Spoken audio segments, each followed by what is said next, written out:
La famille, la famille. Très cher Guinéen, venez, oh, venez, venez, venez, venez, venez, venez, venez. On vient d'écrire une page de l'histoire de la musique guinéenne.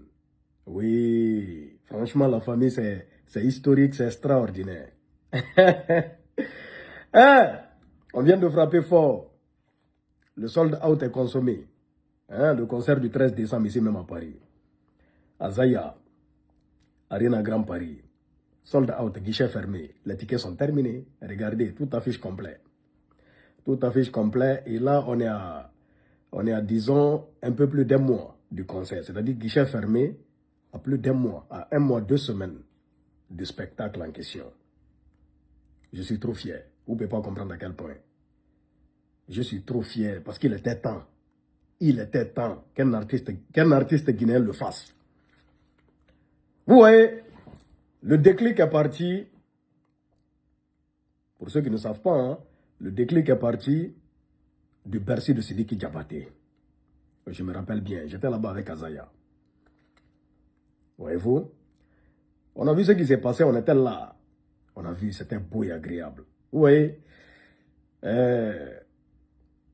lorsque tu vois quelque chose de beau, tu apprécies et tu essaies de faire pareil.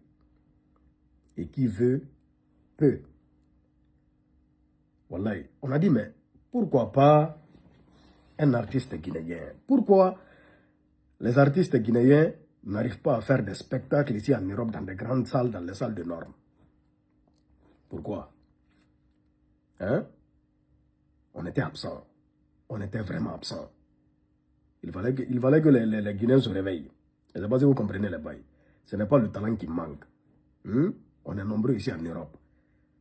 Culturellement, on est très riche. Hein?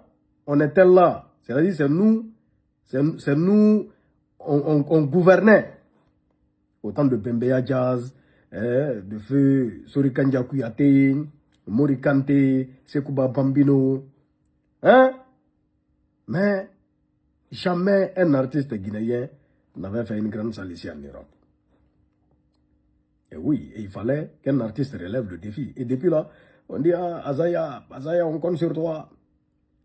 Bercy est passé. C'est venu sur le U-Arena, les mêmes débats. Tu vois? Et ça a été mis en place. Il a osé, il a foncé, il a pris cette grande salle de Arena Grand Paris.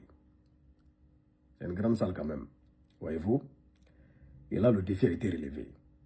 Franchement, je tiens à féliciter Azaya. Je tiens à féliciter tous les Guinéens. C'est une grosse victoire pour la musique guinéenne, pour la musique africaine de Guinée.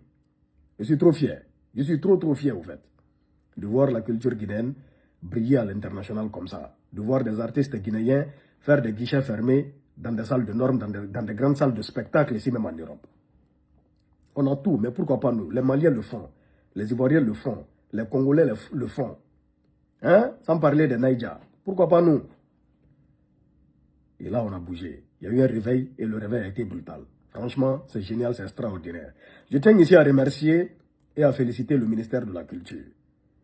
Franchement, toutes mes félicitations parce que vous aviez décidé d'investir dans la culture et vous n'aviez pas tort.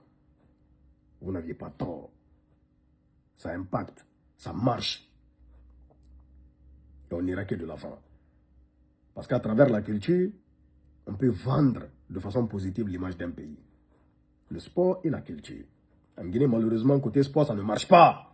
C'est la vérité, en tout cas côté football. Par contre, il y a d'autres sports où on peut briller. Mais le football, là où on investit plus d'argent, ça ne marche pas. Côté culturel, ça marche. On voit aujourd'hui des artistes guinéens faire des guichets fermés dans la sous-région. On ne voyait pas ça avant. On était absent. On était absent. Lorsqu'on parlait d'un artiste guinéen, c'était en Guinée seulement. On ne pouvait rien créer à l'international. Mais la donne commence à changer. Et ça, c'est une bonne nouvelle, c'est une bonne chose. Rendez-vous le 13 décembre à Arena Grand Paris pour vivre ce spectacle qui sera historique. Big Soul 224 Guinéen est fier.